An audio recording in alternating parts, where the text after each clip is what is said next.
Ito po ang aking pinagpaguran ng mga gulay.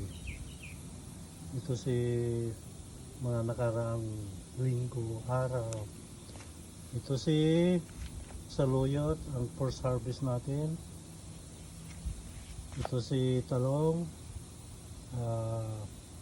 pang-apat na yatang nakuhanan ko ng bunga. Pero ito lang yung time na talagang hinarvest ko yung mga malalaki. Mahigit 10 po yan. Ito naman yung kamatis. Ayan po. Kamatis. Yung ating bawag na kamatis, namunga na rin. Mula nung kinalpasan ko, biglang nagkabulaklak, namunga. Tsaka ang ating labuyo. Ayan po. Kala ko hindi na magiging pula. Hindi na magiging red.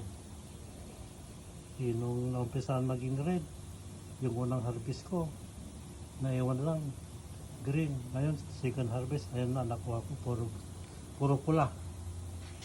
Ayan po ang kabuuan ng ating harvest at saka mga talim natin na gulay dito sa likod ng bahay. Ang abangan natin sa sunod, si okra at saka si kamuti. Alam ko yung kamuti, habang dinidiligan mo, mabilis ang tubo nun. Okay po. Ayan ang bunga ng ating